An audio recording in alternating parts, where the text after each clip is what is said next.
Hello बच्चों, उड़ान physics class में एक बार फिर से आपका स्वागत है।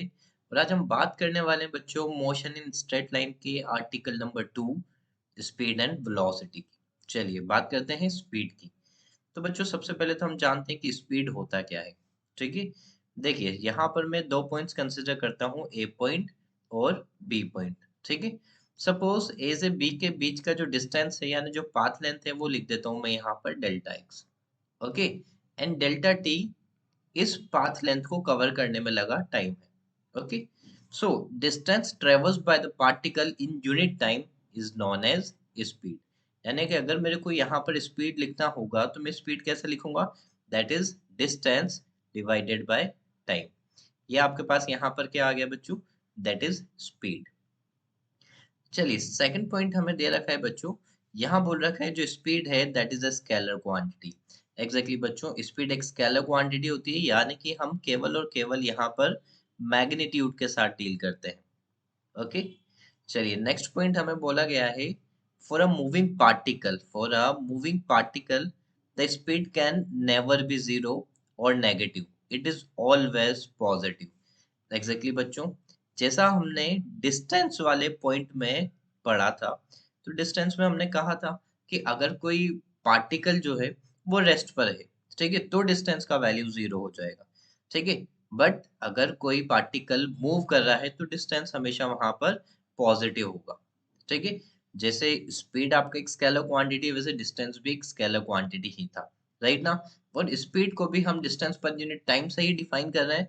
दैट्स व्हाई जहां पर डिस्टेंस पॉजिटिव होगा वहां पर स्पीड पॉजिटिव होगी, और जिस तरह से डिस्टेंस जीरो और नेगेटिव नहीं होता है फॉर अ मूविंग पार्टिकल, उस तरह से जो स्पीड है वो भी हमेशा जीरो और नेगेटिव नहीं रहेगी। ठीक है, ये हमेशा पॉजिटिव रहने वाली है। ओके, चलिए बच्चों आगे बात करते हैं। यहाँ पर बेसिकली इस सेक्शन में हमें चार तरह की स्पीड्स को स्टडी करना है। पहला हुआ यूनिफॉर्म स्पीड, नॉन यूनिफॉर्म या फिर वेरिएबल स्पीड, एवरेज स्पीड और इंस्टेंटेनियस स्पीड। तो इन चार तरह की स्पीड्स को हमें यहाँ पर बच्चों स्टडी करना है।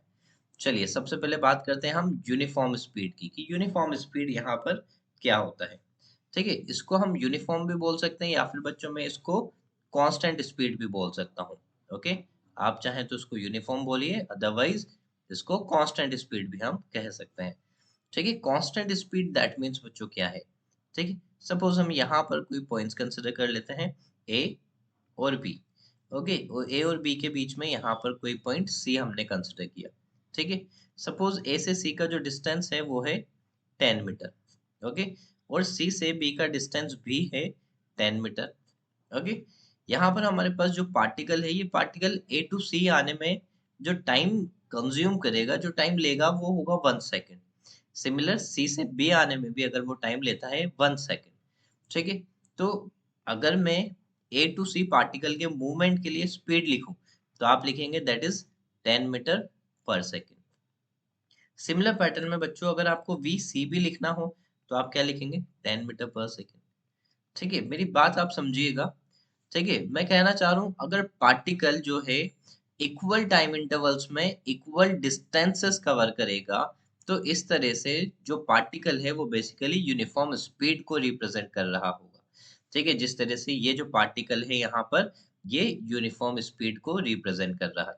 ठीक है, तो इक्वल टाइम इंटरवल्स में वो इक्वल डिस्टेंस ट्रेवल कर रहा है। दैट्स वाई जो पार्टिकल है वो यूनिफॉर्म स्पीड यानी कि कांस्टेंट स्पीड से मूव कर रहा है। ओके, आई होप ये इजी सी डेफिनेशन आपको यहाँ पर समझ आ गई होगी। ओके, इसी से रिलेटेड बच्चों कुछ और कॉन्सेप्ट मैं यहाँ पर आपको बताता हूँ। ओके, चलिए first number, note number first में आपको क्या बोला गया है? When a particle moves with a uniform speed on a straight line. Okay, कोई पार्टिकल है जो कि यूनिफॉर्म स्पीड यानी कि कांस्टेंट स्पीड से मूव कर रहा है। ठीक है, किसमें? स्ट्रेट लाइन में। तो आपसे बोला गया है कि acceleration must not be present. तो इस कंडीशन में जो एक्सेलरेशन होगा वो जीरो होना चाहिए। ठीक है,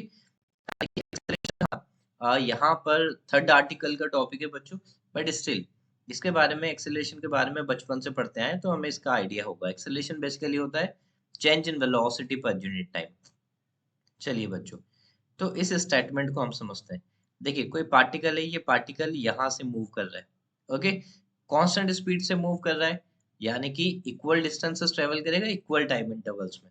तो अगर ए टू बी के लिए सपोज उसका स्पीड कितना है x मीटर पर सेकेंड, ठीक है, और कांस्टेंट स्पीड है, यूनिफॉर्म स्पीड है, दैट मीन्स यहाँ पर बी टू सी के लिए भी उसका स्पीड कितना हो गया x मीटर पर सेकेंड। ओके, अब आप किसकी बात कर रहे हैं बच्चों? आप एक्सेलरेशन की बात कर रहे हैं। तो एक्सेलरेशन में क्या होता है? चेंज इन वेलोसिटी पर यूनिट टाइम। तो बच्चों अगर यहाँ पर आप चेंज इन वेलोसिटी लिखते हैं, तो चेंज इन वेलोसिटी बच्चों आप किस तरह से देखिए, बात है कि स्ट्रेट लाइन में, तो स्ट्रेट लाइन में जो डिस्टेंस है और जो डिस्प्लेसमेंट है, ठीक है, वो एक ही हो जाता है। यानी डिस्प्लेसमेंट का मैग्नीट्यूड डिस्टेंस हो जाता है जब आप स्ट्रेट लाइन की बात करते हैं। तो उसी हिसाब से बच्चों अगर मैं यहाँ पर v final minus v initial divided by time करता हूँ, तो आपको पता है कि वी इनिशियल अगर आपके पास x है, तो वी फाइनल भी आपके पास x होगा, यानी कि एक्सेलरेशन का वैल्यू आपके पास क्या है? जीरो।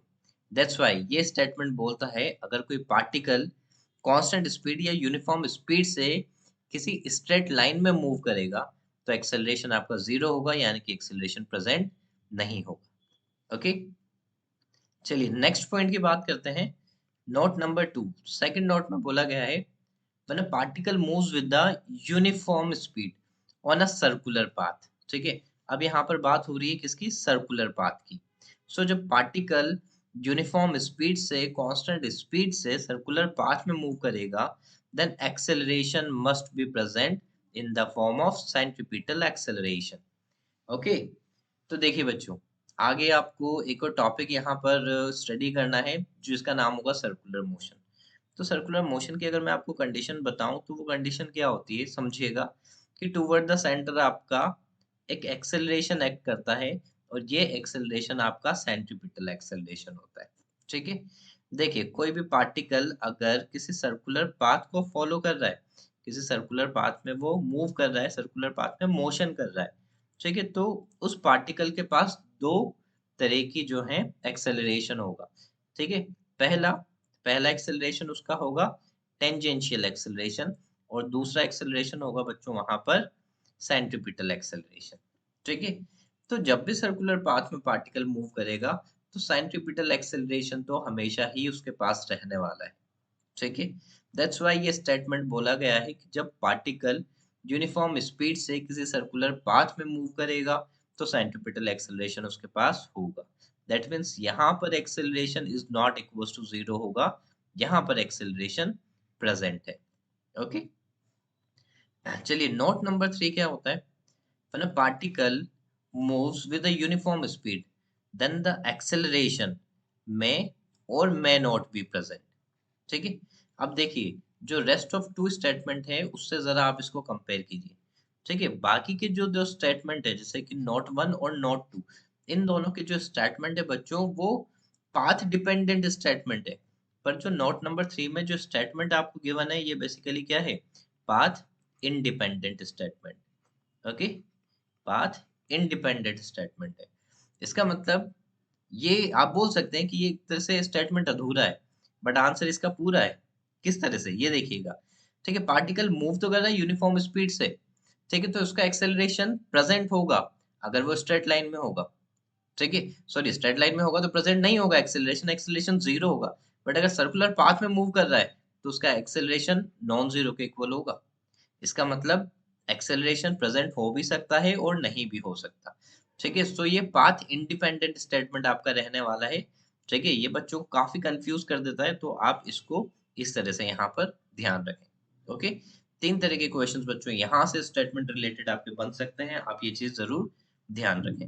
ओके, चलिए आगे बढ़ते हैं अब हम वेरिएबल स्पीड की तरफ। चलिए वेरिएबल स्पीड, अब आपको पता है कांस्टेंट आप पढ़ चुके हो, तो कांस्टेंट के बाद अब स्पीड जो है वो है वेरिएबल स्पीड, यानी कि ये जो है ये नॉन यूनिफॉर्म टाइप का स्पीड आपका होने वाला है, ठीक है। मैं यहाँ पर लिख देता हूँ that is non uniform type of speed. Non uniform type of speed में क्या होगा बच्चों? ये देखिए, a particle is said to be moving with the variable speed if it covers equal distances in unequal time और unequal distances in equal time, ठीक है। कहने की बात और समझने की बात केवल यहाँ पर ये है कि अगर कोई पार्टिकल मोशन में है, स्ट्रेट लाइन के अलोंग वो मोशन कर रहा है, ठीक है, तो क्या होगा बच्चों? अगर ये डिस्टेंस मैं बोल देता हूँ ए टू बी 10 मीटर है, ठीक है, और यहाँ पर भी ए टू बी, जैसे आपका ए टू बी मैं बोल देता हूँ ए टू बी 10 मीटर और बी टू सी 5 मीटर, ठीक है। ए टू बी आने में वो 1 सेकंड लेता है और बी टू सी आने में भी 1 सेकंड लेता है, ठीक है। तो ए टू बी के लिए जब आप स्पीड लिखेंगे तो आप लिखेंगे 10 मीटर पर सेकंड, पर बी टू सी के लिए जब आप स्पीड लिखेंगे तो आप लिखेंगे 5 मीटर पर सेकंड। इसका मतलब अलोंग द पाथ ए सी जब पार्टिकल मूव करता है तो वो कांस्टेंट स्पीड नहीं है, वो स्पीड वेरी करेगा, that is the variable speed. Okay, चलिए नोट यहाँ पर दिखा हुआ है, when a particle moves with the non-uniform speed then acceleration must be present। ठीक है, बिल्कुल सही है बच्चों, एक्सेलरेशन प्रेजेंट होगा, ठीक है, तभी यहाँ पर आपका स्पीड में वेरिएशन होगा। ओके, 10 मीटर पर सेकंड से रिटार्ड होकर 5 मीटर पर सेकंड से आया, या 5 मीटर पर सेकंड से इंक्रीज होकर 10 मीटर पर सेकंड से आया, यानी कि यहाँ पर इनिशियल और जो फाइनल मैग्नीट्यूड होगा वेलोसिटी का, ठीक है, स्ट्रेट लाइन की बात है तो मैं बोल सकता हूँ, ठीक है। तो यहाँ पर इनिशियल और फाइनल दोनों के में आप देखो डिफरेंस आपको कुछ ना कुछ मिलेगा। जिस तरह से कांस्टेंट में डिफरेंस आपको जीरो मिला था उस तरह से यहाँ पर डिफरेंस नॉन जीरो मिलेगा, दैट्स व्हाई एक्सेलरेशन यहाँ पर प्रेजेंट होने वाला है। चलिए बच्चों आगे बात करते हैं आप नेक्स्ट पॉइंट की, एवरेज स्पीड। ठीक है, एवरेज स्पीड क्या होता है? तो नॉर्मल सी बात है बच्चों, एवरेज स्पीड को आप किस तरह से दोगे, जैसे कि यहाँ पर मैं आपके अगेन 2 पॉइंट्स कंसिडर कर लेता हूँ, ए पॉइंट और बी पॉइंट, ठीक है। तो कोई पार्टिकल ए से बी गया तो ये सपोज उसने ये पाथ लेंथ अपना इतना पाथ लेंथ लिया, यानी कि इतना डिस्टेंस उसने कंसिडर किया, ठीक है। तो देखिए इतना डिस्टेंस में जो टाइम टेकन उसका होगा, ठीक है, वो उसका एवरेज स्पीड हो जाएगा। किस तरह से इसको समझिएगा, जैसे कि आप समझिए कि यहाँ पर आपके पास कोई एक लोकेशन है जयपुर, ठीक है, और यहाँ पर आपके पास कोई लोकेशन है जैसे कि मैंने बोल दिया यहाँ पर दिल्ली, ठीक है। तो ये जो ट्रेन है ये जयपुर से दिल्ली जा रही है, तो जयपुर से दिल्ली जाने में सपोज इसने टाइम लिया यहाँ पर 10 आवर्स, ठीक है, सपोज इसने टाइम लिया 10 आवर्स। तो बच्चों इस 10 आवर्स में क्या इसकी स्पीड कांस्टेंट रहने वाली है? नहीं, हो सकता है यहाँ पर बीच में कई इसमें इंटरमीडिएट स्टेशन होंगे, ठीक है, सपोज सी डी ई कोई इंटरमीडिएट स्टेशन होंगे। कई बार ये गाड़ी बीच में खड़ी होगी, रेस्ट पर होगी, कई बार ज्यादा स्पीड से चल रही होगी, कई बार कम स्पीड से चल रही होगी, राइट ना। चलिए अगर मैं ये डिस्टेंस आपको बोल देता हूँ कि लाइक ये डिस्टेंस है आपका जैसे 500 किलोमीटर, ठीक है, 500 किलोमीटर यहाँ पर आपके पास डिस्टेंस है। तो देखिए एवरेज स्पीड आप कैसे देंगे, यहाँ पर जो एवरेज स्पीड होगा that is total distance travelled by a particle. तो total distance travelled by particle यहाँ पर क्या है, ट्रेन है, ठीक है, 500 किलोमीटर, ठीक है। टाइम उसने कितना लिया, 10 आवर्स, ठीक है। सो 500 ये आप कैंसिल आउट कर दीजिए, तो आपको यहाँ पर क्या मिलेगा, that is 50 kilometre per hour. तो बच्चों ये जो एवरेज स्पीड आपको मिला है ना 50 किलोमीटर पर आवर, ये क्या होगा, ठीक है। ऐसा तो है नहीं कि जो ट्रेन है ए से बी तक हर एक पॉइंट पर मतलब 50 किलोमीटर पर आवर स्पीड से ही चला होगा, नहीं, ये एक एवरेज स्पीड है। सो ऑन एन एवरेज हम अगर स्पीड को डिफाइन करते हैं तो वो आपका एवरेज स्पीड हो जाता है, ठीक है। चलिए नेक्स्ट है इंस्टेंटेनियस स्पीड। अब इंस्टेंटेनियस स्पीड क्या होता है, देखिए यही मैं एग्जांपल ले लेता हूँ बच्चों, जो जयपुर से लेकर हम दिल्ली तक आए हैं उसी का। सो दैट इज जयपुर और यहाँ पर है दिल्ली, ठीक है। ये देखिए ये फिर से मैंने यहाँ पर डिस्टेंस ट्रेवल जो है वो बना दिया है। तो बच्चों इंस्टेंटेनियस स्पीड होगा किसी पर्टिकुलर मोमेंट पे, किसी पर्टिकुलर इंस्टेंट पर जो टाइम होगा, ठीक है, जो स्पीड होगा, ठीक है। जैसे कि जयपुर से दिल्ली आते टाइम हमें टोटल टाइम कितना लगा, 10 आवर्स। तो 10 आवर्स में मैं किसी एक पर्टिकुलर सेकंड की बात कर रहा हूँ कि इस पर्टिकुलर सेकंड पे जो ट्रेन का स्पीड था मुझे वो बताइए, ठीक है। तो वो ट्रेन का स्पीड आप यहाँ पर इस तरह से बताएंगे, ठीक है। यहाँ पर जैसे ट्रेन का स्पीड था आपका 60 किलोमीटर पर आवर, ठीक है। ये एक एग्जाम्पल की तरह मैं बता रहा हूँ, क्योंकि आपको पता है अगर किसी पॉइंट को मैं यहाँ पर कंसिडर करूँ, जैसे कोई प्लेटफॉर्म होगा, तो यहाँ पर जो गाड़ी है वो खड़ी हुई होगी यानी कि रेस्ट पर होगी, तो यहाँ पर स्पीड क्या होगा, जीरो होगा, राइट ना।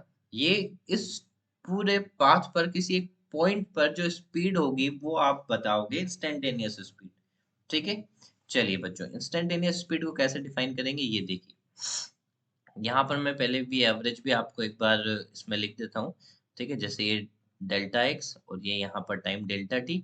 So delta x by delta T से आप एवरेज स्पीड को रिप्रेजेंट करेंगे। ठीक है ना। चलिए, इंस्टेंटेनियस स्पीड में अगर मैं लिखूं तो मैं इसको लिखूंगा वी इंस्टेंटेनियस। ठीक है, और यहाँ पर delta t tends to zero लगाएंगे हम। ठीक है, और आगे लिखेंगे delta x by delta t. ठीक है, इसका क्या मीनिंग है कि ये चीज जो मैंने लिखी है delta t tends to zero, ये कह रहा है कि जो टाइम है वो जीरो की तरफ जा रहा है। यानी कि यहाँ पर जो टाइम है वो बेसिकली क्या है, एक पर्टिकुलर मोमेंट की, एक इंस्टेंट की बात कर रहे हैं। तो वो रिप्रेजेंट करने के लिए मैंने यहाँ पर delta t tends to zero लगा दिया। राइट। तो वी इंस्टेंट को आप कैसे रिप्रेजेंट करोगे? सो वी इंस्टेंट हो जाएगा आपका, that is d x by d t. Okay. Particular instant पर जो स्पीड होगी वही इंस्टेंटेनियस स्पीड होगी।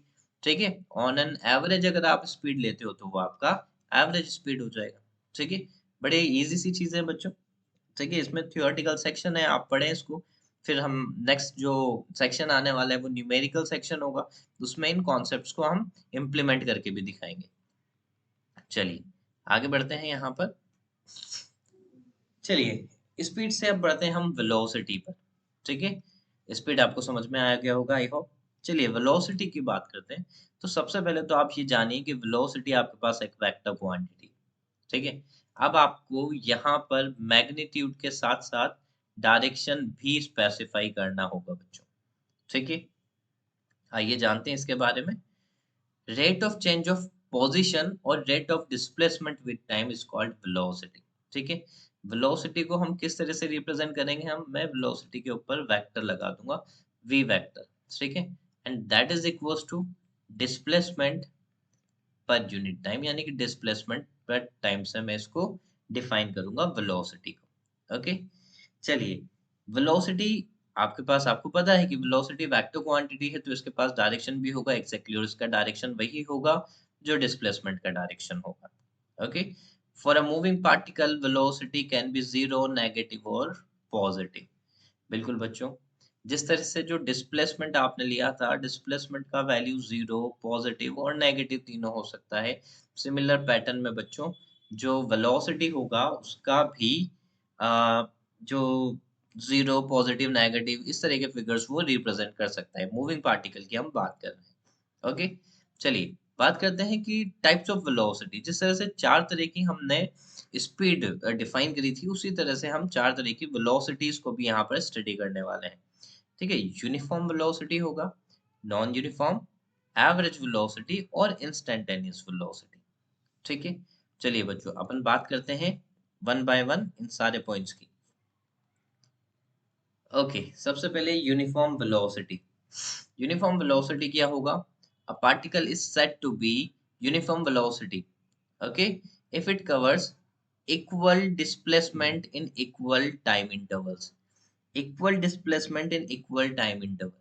ठीक है, चलिए, तो यूनिफॉर्म वेलोसिटी में बच्चों सबसे पहले तो आप ये समझिए कि वेलोसिटी आपका एक वेक्टर क्वांटिटी है। तो यूनिफॉर्म वेलोसिटी यानी कि कांस्टेंट वेलोसिटी।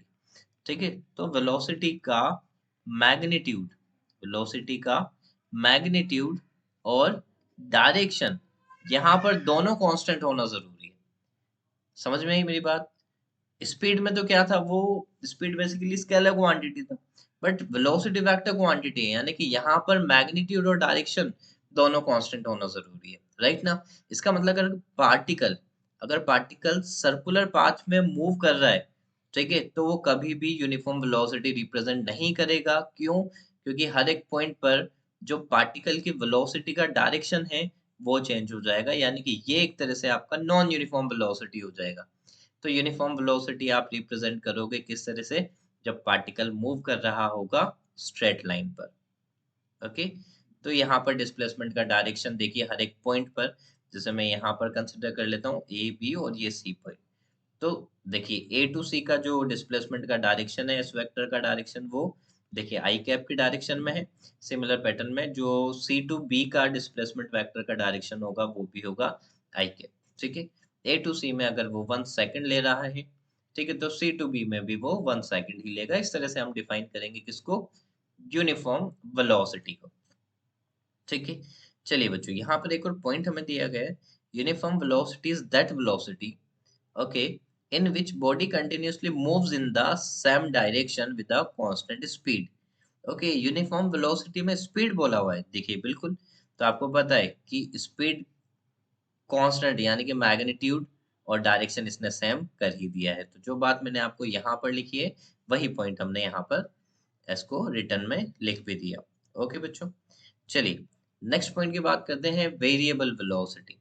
ठीक है, तो वेरिएबल वेलोसिटी में क्या होगा बच्चों? अब जैसे कि अभी अभी मैंने आपको यहाँ पर एक एग्जांपल तो इसका दे दिया। ठीक है, ये वेरिएबल वेलोसिटी, अगर पार्टिकल सर्कुलर मोशन यानी पार्टिकल एक सर्कुलर पाथ में मूव कर रहा है, वो सर्कुलर मोशन कर रहा है, तो नॉन यूनिफॉर्म वेलोसिटी को रिप्रेजेंट कर रहा होगा बच्चों।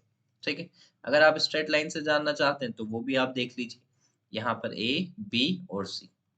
ठीक है, चलिए फिर से देखिए, डायरेक्शन यहाँ यहाँ पर 10 मीटर, यहाँ पर ये 5 मीटर। इतना डिस्टेंस ट्रेवल करने में टाइम लिया 1 सेकेंड, इतना डिस्टेंस ट्रेवल करने में टाइम लिया 1 सेकेंड। हाँ, डिस्टेंस और डिस्प्लेसमेंट ठीक है। स्ट्रेट लाइन की बात कर रहे हैं बच्चों, तो स्ट्रेट लाइन में डिस्टेंस डिस्प्लेसमेंट एक ही होगा, यानी डिस्प्लेसमेंट का मैग्नीट्यूड डिस्टेंस ही रिप्रेजेंट कर रहा होगा। बट ठीक है, हम यहाँ पर डिस्प्लेसमेंट ही बोलेंगे। तो वेरिएबल वेलोसिटी देख लो बच्चों, ए टू बी 10 मीटर पर सेकेंड और बी टू सी 5 मीटर पर सेकेंड, राइट ना? चाहे तो आप यहाँ पर इसका डायरेक्शन भी, हाँ यहाँ पर डायरेक्शन कांस्टेंट है, मैग्नीट्यूड डिफरेंट है।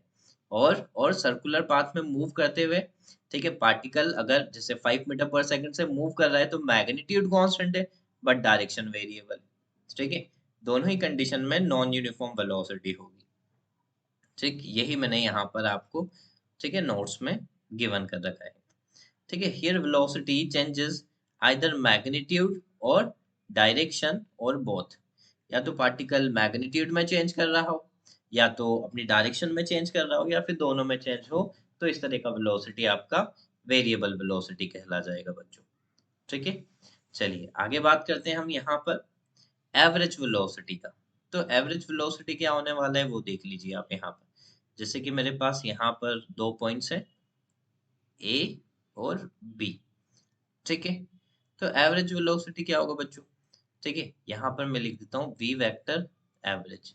सो इसको अपन लिखेंगे total displacement, total displacement divided by total time, total displacement divided by total time. ठीक है, इसमें आप लिखेंगे S1 vector plus S2 vector plus so on, जितना नंबर ऑफ डिस्प्लेसमेंट आपके पास है, डिवाइडेड बाय टाइम टेकन।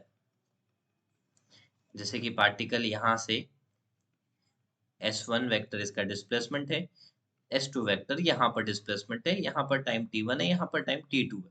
तो इसका एवरेज जो वेलोसिटी आप लिखेंगे वो S1/t1 प्लस S2/t2 लिख सकते हैं। ठीक है, चलिए बच्चों, यहाँ पर एक बहुत इंपॉर्टेंट देखिए पॉइंट है, the average speed always greater than and equals to magnitude of the average speed. बिल्कुल सही पॉइंट है बच्चों। यहाँ पर जो एवरेज स्पीड है, ठीक है, वो हमेशा ही ओके ओके ओके, यहाँ पर मैग्नीट्यूड ऑफ एवरेज वेलोसिटी आएगा बच्चों, मैग्नीट्यूड ऑफ एवरेज वेलोसिटी आएगा।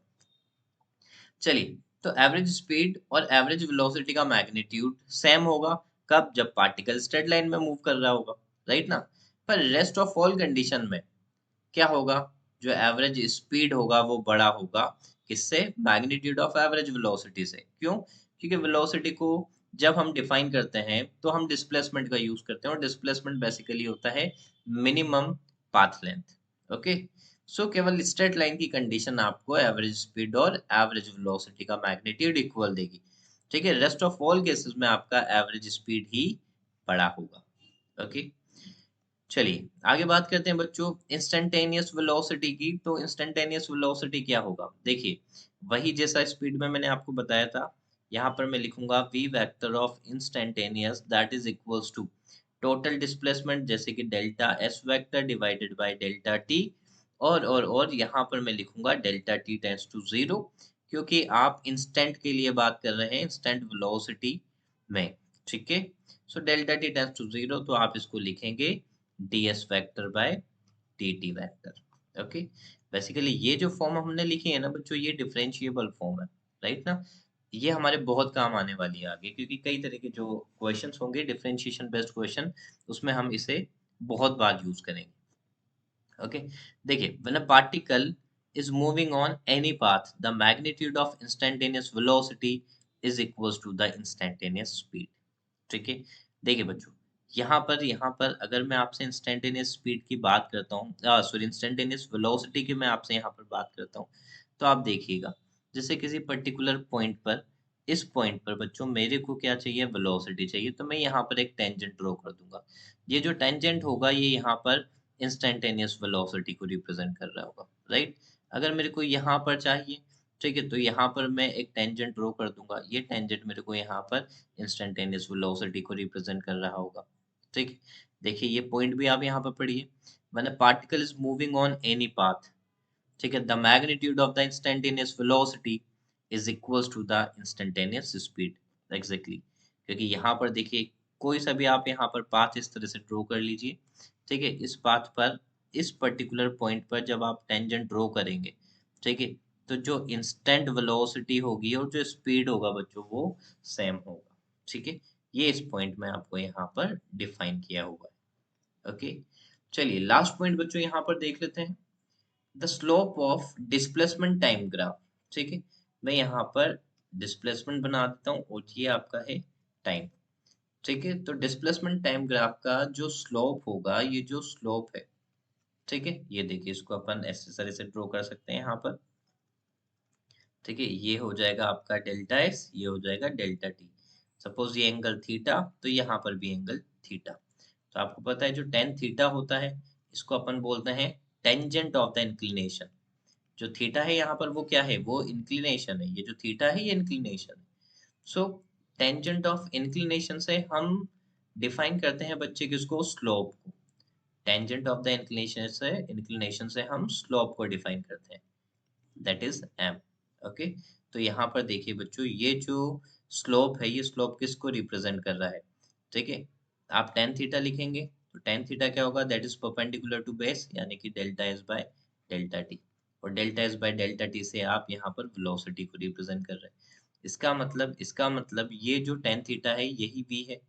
ठीक है, तो यही चीज मैंने आपको बताई है, जो slope of displacement time graph होगा वो हमेशा किसको रिप्रेजेंट कर रहा होगा, ठीक है, वो वेलोसिटी को रिप्रेजेंट करेगा। ठीक है बच्चों, तो यहाँ पर जितना इस आर्टिकल में बेसिक्स था वो सारा मैंने आपको बताया। ठीक है, नेक्स्ट जो वीडियो लेक्चर आने वाला है वो कंप्लीटली न्यूमेरिकल कॉन्सेप्ट पे होगा, जिसमें वेलोसिटी से रिलेटेड कितने क्वेश्चंस हम कर सकते हैं, डिफरेंट वेराइटीज के क्वेश्चंस मैं आपको वहां पर बताने वाला हूँ, जिनका स्टैंडर्ड बेसिक से स्टार्ट होगा, नीट लेवल, ठीक है, आईआईटी लेवल तक जाएगा, तो आप उसको जरूर देखें। ओके बच्चों, थैंक यू।